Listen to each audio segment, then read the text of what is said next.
आप सभी को राधे राधे। इससे पहले वाले वीडियो में हमने 6.3 के प्रॉब्लम्स को सॉल्व किया, डिस्कस किया। 6.4 एक्सरसाइज को अभी मैं छोड़ रहा हूं क्योंकि इस सेशन में कोविड-19 की वजह से वो area related to similar triangles का जो थ्योरम है वो ओमिटेड है, तो हमारे हिसाब से उस पे बेस्ड आपका प्रॉब्लम्स है 6.4, तो उसको भी हम अभी छोड़ते हैं। अब हम सीधा आते हैं पाइथागोरस थ्योरम, जो कि बहुत बहुत इंपॉर्टेंट है, वेरी वेरी इंपॉर्टेंट। और ये पाइथागोरस और थेल्स भी बहुत इंपॉर्टेंट है। ये दोनों थ्योरम कभी तो ये आपका स्टेटमेंट दिया रहेगा क्वेश्चन के रूप में और आपको सिर्फ सॉल्व करना, लेकिन कभी कभी ऐसा रहता है कि right Pythagoras theorem and prove it, right Thales theorem and prove it. तो इसलिए आपको ये स्टेटमेंट भी याद होना चाहिए। In a right triangle the square of the hypotenuse is equal to the square of the other equal to the sum of the square of the other two sides. In a right triangle, the square of hypotenuse is equal to the sum of the square of the other two sides. ये आपको इस पे prove करना है। तो बहुत important question है, बहुत इजी है और इसी पे बेस्ड आपका 6.5 सारे प्रॉब्लम्स है और बहुत इजी प्रॉब्लम्स है 6.5 के भी। तो इसमें सबसे पहले हम एक ट्रायंगल बनाते हैं। राइट ट्रायंगल हो गया ये, सपोज कीजिए आपका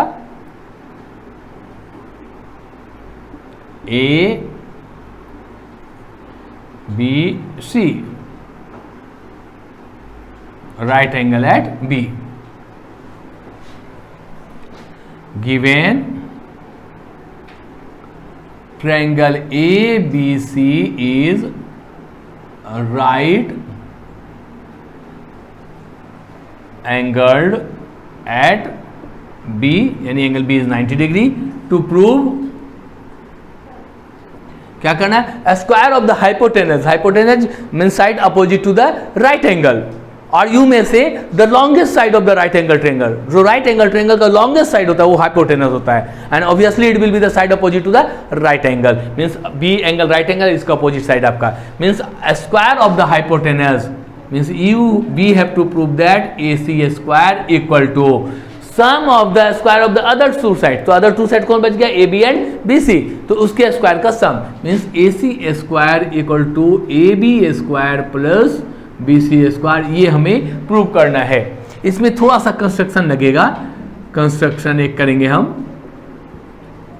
क्या करेंगे कि draw BD perpendicular AC, B से एक परपेंडिकुलर ड्रा कर देंगे हाइपोटेनस AC पे। ये परपेंडिकुलर ड्रा कर दिया हमने, ठीक है। Draw BD perpendicular AC। अब देखिए प्रूफ,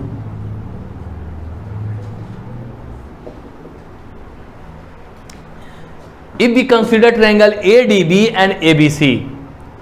अभी हमने जब BD परपेंडिकुलर ड्रा किया तो ये आपके राइट एंगल को दो ट्रायंगल में डिवाइड कर दिया, दो राइट एंगल में। जस्ट ये 6.8 थ्योरम है। एनसीईआरटी में इससे पहले एक थ्योरम है 6.7, वो भी लगभग यही है। वो थ्योरम बोलता है कि यदि किसी राइट ट्रायंगल में उसके राइट एंगल वाले वर्टेक्स से हाइपोटेनस पे परपेंडिकुलर ड्रा करते हैं तो जो दोनों ट्रायंगल है, जो दो ट्रायंगल बना वो होल ट्रायंगल का सिमिलर होगा और आपस में भी ये दोनों सिमिलर होगा, है ना। ये प्रूव करना है। तो अभी इसको मैं इसलिए नहीं बताया क्योंकि अभी आगे कुछ क्वेश्चंस आपके एक्सरसाइज में उसको सॉल्व करूंगा तो उसमें वो अपने आप सॉल्व हो जाएगा। तो अभी हम देख रहे हैं, हालांकि इसमें भी वही चीज हम अप्लाई करेंगे। जैसे अभी देखिए हम ADB को ABC के सिमिलर प्रूव करने जा रहे हैं अभी पहले, तो हो ही गया वही चीज कि 6.7 थ्योरम भी बोलता है कि जो ये परपेंडिकुलर है, जो दो ट्रायंगल्स को, मेन ट्रायंगल को दो ट्रायंगल में डिवाइड किया, ये दोनों ट्रायंगल होल ट्रायंगल का सिमिलर है। वही अभी मैं प्रूव करूंगा। तो in triangle ADB, in triangle ADB and triangle ABC। यहां पे देखिए एक चीज मैं आपको हिंट करूं, है ना, ऐसे कोई वो बुक्स में लिखा हुआ प्रोसेस नहीं है, मेथड्स नहीं है, लेकिन मैं एक टेक्निक बता रहा हूं आपको। यहां पे हम ADB और ABC लिए, उसको हम BDA भी ले सकते थे, BDA और ABC। तो प्रॉब्लम क्या आता है, कॉरस्पॉन्डिंग साइड्स लेने में प्रॉब्लम आता है। यहां पे देखिए यदि हम इस ट्रायंगल को, ये दोनों साइड्स को इक्वल ले लेते, आइसोसेल्स राइट एंगल ट्रायंगल ले लेते, तो थोड़ा सा कंफ्यूजन हो सकता था, या तो फिर आप रटना पड़ेगा उसमें। लेकिन यदि हम इसको आइसोसेल्स नहीं लेते, इसको देखिए हमने छोटा लिया, इसको लंबा लिया, तो अब देखिए अब डेफिनेटली जब ऐसा लेंगे तो आप जब परपेंडिकुलर ड्रा करेंगे ढंग से यदि, तो आपका देखिए ये ट्रायंगल में देखिए AD छोटा हो गया, BD बड़ा हो गया। तो यहाँ पे देखिए मीन्स यहाँ AD is smaller than BD, in this AB is smaller than BC। यहाँ देखिए हमने पहले AD लिया, इस ट्रायंगल में हमने हाइपोटेनस को छोड़ दीजिए, जो बाकी दो परपेंडिकुलर साइड है उसमें हमने AD स्मॉलर साइड को लिया, तो ABC में भी पहला दो लेटर जो है आपको स्मॉलर साइड वाला है। तो ये आप ऐसे आइसोसेल्स राइट एंगल ट्रायंगल मत बनाइएगा, कई बार बच्चे वैसे करते हैं तो थोड़ा सा प्रॉब्लम परेशानी हो सकता है आपको, है ना। तो in triangle ADB and ABC देखिए angle ADB equal to angle ABC, क्यों? Each 90 degree, and angle A equal to angle A common. Angle A देखिए ADB में भी है और ABC में भी है, दोनों में है। तो भाई angle angle similarity triangle ADB similar triangle ABC bye angle angle similarity. चलिए अब आपको आ गया, दोनों सिमिलर हो गया, तो अब हम कर देते हैं इसका कोरस्पॉन्डिंग साइड्स को प्रोपोर्शनल। तो इसका देखिए इस ट्रायंगल का यदि हमने AB साइड को लिया तो यहाँ से क्या हो जाएगा AC, AB upon AC equal to, इधर से यदि हमने AD लिया तो यहाँ आ गया AB। अब रहेगी बात कि सर AD ही क्यों लिए आप, BD क्यों नहीं ले लिए? तो यहाँ देखिए ध्यान, हमें हमेशा माइंड में रखना चाहिए कि हमको प्रूव क्या करना है। यदि यहाँ पे हमने AB लिया था, यहाँ AB ले लिया, तो देखिए क्रॉस मल्टीप्लाई करेंगे तो AB स्क्वायर हमको मिल जाएगा, जो इसमें एसेंशियल है, नीडफुल है ना। इसलिए हमने BD को नहीं लिया, जो हमें आवश्यक है उसी को हम लेते हैं। तो अब क्रॉस मल्टीप्लाई कर देंगे तो AB into AB, AB square equal to AD into BC, क्या हो जाएगा आपका AB square equal to AD into AC, equation 1।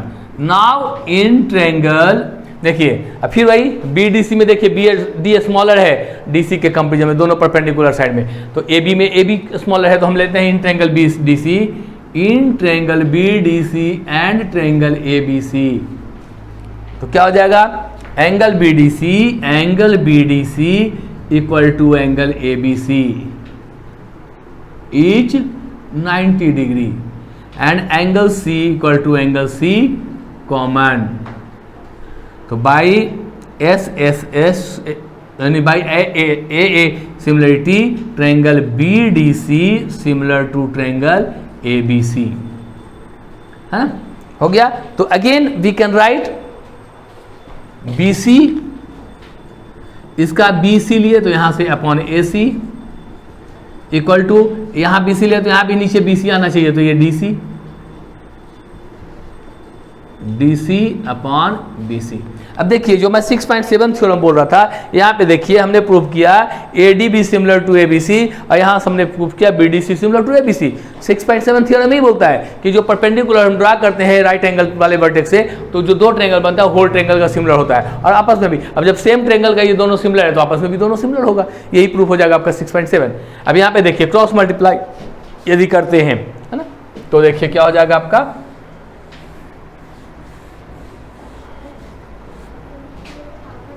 Bye, अब यहाँ के बाद हम यहाँ प्रोसीड कर रहे हैं ना, by cross multiplication, by cross multiplication BC square equal to AC into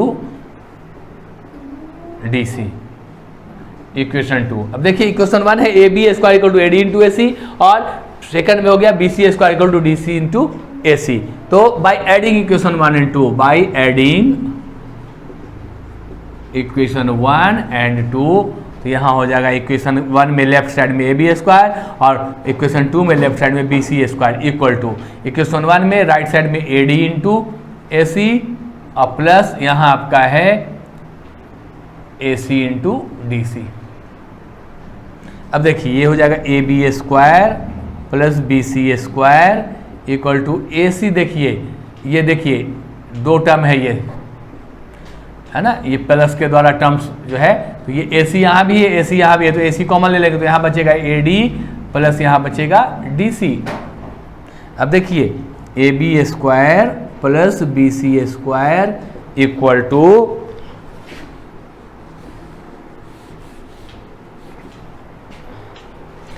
AC into AD plus DC. AD plus DC we can write AC. So it will become AB square plus BC square equal to AC square, है ना. Means आपको यही prove करना था, AC square equal to AB square plus BC square prove. ये Pythagoras formula आप बहुत class 6 7 से पढ़ते आ रहे हो, है ना. यही है आपका पाइथागोरस थ्योरम. अब हम नेक्स्ट एक्सरसाइज में आते हैं 6.5 में, है ना. प्रॉब्लम्स देख लेते हैं कुछ.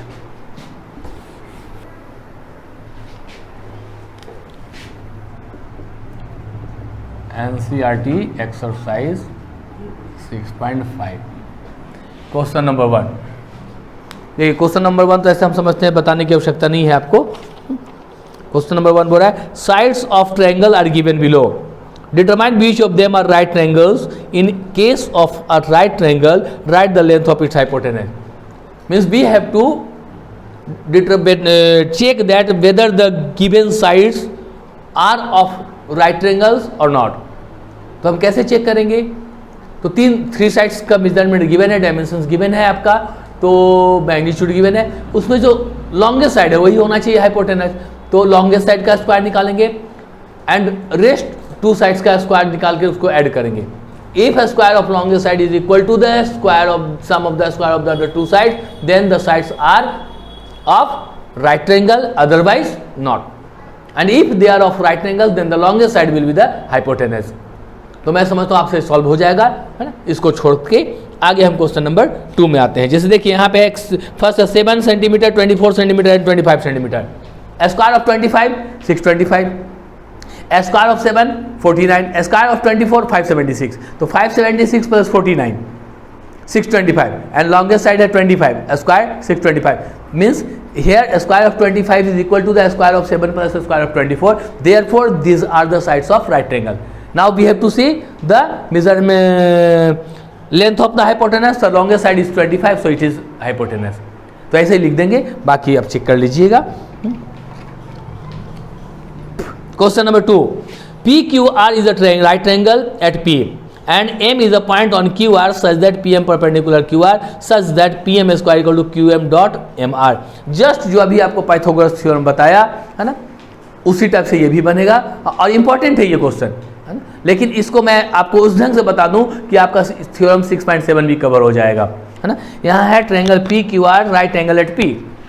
Question number 2. Triangle PQR right angle at P. PQR right angle at P. अब बोल रहा है M is a point on QR such that PM perpendicular QR. ये है, ये गिवन है. Given in triangle PQR angle P equal to 90 degree and PM perpendicular QR to prove PM square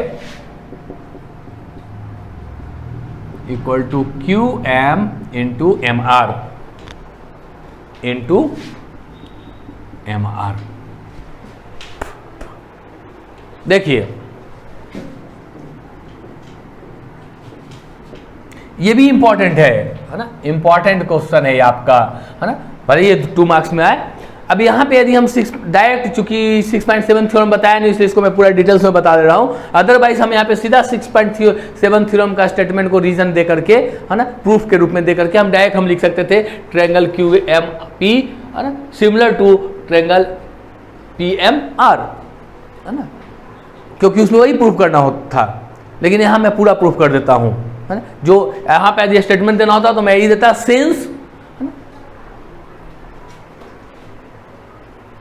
perpendicular to the hypotenuse from the vertex of right angle divides the right angle triangle into two similar triangles and these triangles are similar of whole triangles. ये reason देकर के लिख सकते थे. अभी हम यहाँ direct आपको सॉल्व कर देते हैं. In triangle QMP and triangle QPR, जैसा कि अभी हमने पाइथागोरस थ्योरम में देखा था, ऐसे ही हमने किया था। तो यहां पे देखिए angle QMP equal to angle QPR each 90 degree and angle Q equal to angle Q common, then triangle, therefore triangle QMP similar to triangle QPR by angle similarity। ठीक है, अब हम देख सकते हैं triangle in triangle PMR and triangle QPR, है ना, angle QMR equal to angle QPR each 90 degree, QPR और PMR ईच 90 डिग्री, यहाँ पे हम QMR नहीं PMR, angle PMR and angle QPR each 90 degree, और angle R equal to R common, angle R equal to R common.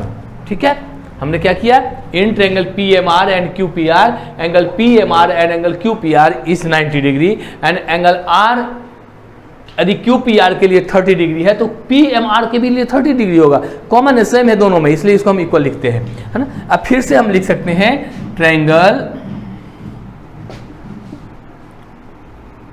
PMR similar to triangle QPR by angle similarity. ठीक है, अब देखिए यहां पे QMP similar to QPR and PMR similar to QPR, दोनों triangle आपका same triangle का similar है, therefore triangle QMP similar to triangle PMR, है ना। यही आपको इतना ही आपका थ्योरम 6.7 जो है इतना ही था, है ना। आपको ये देखिए राइट एंगल ट्रायंगल से परपेंडिकुलर ड्रा हुआ हाइपोटेनस पे। अब देखिए ये ट्रायंगल एक बना QMP जो होल ट्रायंगल QPR का सिमिलर है, PMR एक ट्रायंगल बना जो होल ट्रायंगल QPR का सिमिलर है, और फिर दोनों ट्रायंगल आपस में सिमिलर हो गया। यहां तक आप छोड़ देंगे तो ये थ्योरम 6.7 हो गया आपका। अब लेकिन हमको प्रूव करना है PM square equal to QM into MR। तो देखिए यहां से यदि हम PM लेते हैं, इस ट्रायंगल का PM तो यहां से क्या हो जाना चाहिए RM इक्वल टू, हमको PM स्क्वायर चाहिए, यानी यहाँ पे नीचे यदि PM हम लेंगे तभी क्रॉस मल्टीप्लाई करने से PM स्क्वायर आएगा। तो यहाँ इस साइड हमने इस ट्रायंगल का लिया, तो देखिए यहाँ PM लिए तो यहाँ क्या आना चाहिए, ये फर्स्ट सेकंड, तो यहाँ फर्स्ट सेकंड QM। अब देखिए क्रॉस मल्टीप्लाई कर दीजिए, बाई क्रॉस मल्टीप्लीकेशन, तो PM square equal to QM into RM। यहाँ ये PM square equal to QM into RM, यहाँ MR है तो RM बोलिए या MR बोलिए, एक ही चीज हो जाएगा, यू कैन राइट MR। यही हो गया आपका प्रूव्ड। अब क्वेश्चन नंबर जो 3 है, सिमिलरली ऐसे ही बनेगा आपको, उसमें भी आप एक राइट एंगल में राइट एंगल के वर्टेक्स से हाइपोटेनस पे जाएगा आपका परपेंडिकुलर, यदि नहीं गिवन होगा तो आप उसको कंस्ट्रक्शन कीजिएगा, है ना, और उसके बाद आप प्रूफ कीजिए, है ना, आपका सब आ जाएगा। 3 भी इंपॉर्टेंट है आपका, लेकिन सिमिलर है क्वेश्चन नंबर 2 के जैसा, इसलिए मैं इसको छोड़ रहा हूँ। अब एक क्वेश्चन नंबर 4 भी सेम है, ऐसा ही है वो, हालांकि वो थोड़ा सा और इजी है। 4 पाइथागोरस सीधा थ्योरम लगेगा फॉर्मूला और वो सॉल्व हो जाएगा, वो भी इंपॉर्टेंट है। तो अब मैं 4 को डिस्कस करके, है ना, छोड़ता हूँ आपको। देखिए 4 देख लीजिए आप, क्वेश्चन नंबर 4, ये भी इंपॉर्टेंट है, हालांकि ये 2 मार्क्स का आएगा, लेकिन इंपॉर्टेंट है। आपका क्वेश्चन नंबर 4 बोल रहा है कि ABC is an isosceles right triangle at C। ABC is an isosceles right triangle at C, means this is right angle at C, तो सीधा C ले लीजिए। नाउ ये एक ए हो गया बी। आइसोसेल्स मीन्स ये और ये जो बच गया ये इक्वल हुआ। हाइपोटेनस तो कभी इक्वल हो ही नहीं सकता, है ना। तो this two sides are equal. तो लिख दीजिए given triangle A B C in triangle A B C angle C equal to 90 degree and A C equal to B C to prove A B square equal to 2ac या bc कुछ भी हो, है ना, 2ac square. यहाँ पे A B square B C square होगा तो भी चलेगा। A B square equal to 2ac square और 2bc स्क्वायर कुछ भी, है ना। तो इसमें कुछ कंस्ट्रक्शन वगैरह नहीं लगेगा, सीधा सीधा देखिए कितना इजीली बन जाता है ये proof. In right triangle A B C at C we can write AB square equal to AC square plus BC square direct. कैसे? by using Pythagoras theorem. Pythagoras theorem को यूज करके हम direct AC square equal to AB square equal to AC square plus BC square लिख सकते हैं। Now AB square equal to, अब यहाँ हमको 2AC स्क्वायर प्रूफ करना है तो AC स्क्वायर रहने देंगे। अब प्लस देखिए AB इक्वल टू, हाँ BC इक्वल टू, देखिए AC है तो BC in place of BC we can write AC, है ना। So BC square equal to AC square. यदि हमको यहाँ पे BC स्क्वायर प्रूफ करना होता तो BC स्क्वायर को रहने, यहाँ AC के जगह पे BC कर देते, बस हो गया। AB square equal to 2AC square proof. कितना इजी है। जस्ट क्वेश्चन नंबर 5 इसका कन्वर्स है। क्वेश्चन नंबर 5 बोल रहा है कि ABC is an isosceles triangle with AC equal to BC। ABC isosceles triangle है जिसमें AC और BC आपका इक्वल है। आपको प्रूव करना है कि ABC जो है राइट एंगल ट्रायंगल होगा।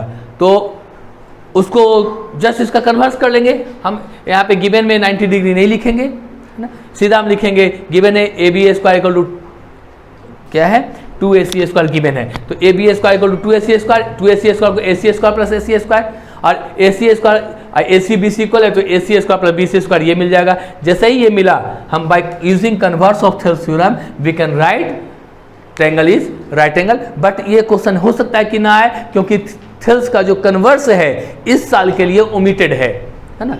तो इसलिए क्वेश्चन नंबर 5 भी, लेकिन आप जान लीजिए यदि ये जानते हैं तो जस्ट इसका कन्वर्स, जैसे ही आप ये ले आओगे तो कन्वर्स थेल्स का ही बोलता है कि यदि किसी ट्रायंगल का जो लॉन्गेस्ट साइड है एक साइड का स्क्वायर बाकी दो साइड के स्क्वायर के सम के इक्वल है then the triangle will be right angle, है ना। तो ऐसे बनेंगे और आगे हम नेक्स्ट वीडियो में फिर मिलेंगे आगे के प्रॉब्लम्स के साथ। एक वीडियो में और ये खत्म कर दूंगा जो इंपॉर्टेंट, जो ज़्यादा इंपॉर्टेंट क्वेश्चन तो ऐसे सभी है ना, इसमें बहुत सारे क्वेश्चन इंपॉर्टेंट है। और इस चैप्टर इस एक्सरसाइज से क्वेश्चन को थोड़ा सा ट्विस्ट होता है। और ट्विस्ट क्या होता है, सब पाइथागोरस पे बेस है, थोड़ा सा आपको इधर उधर करना पड़ेगा और सारे क्वेश्चन सॉल्व हो जाएंगे। नेक्स्ट वीडियो में हम मिलते हैं आगे के क्वेश्चंस के साथ। तब तक के लिए आपको Radhe Radhe. Subscribe now and press the bell icon. Never miss an update.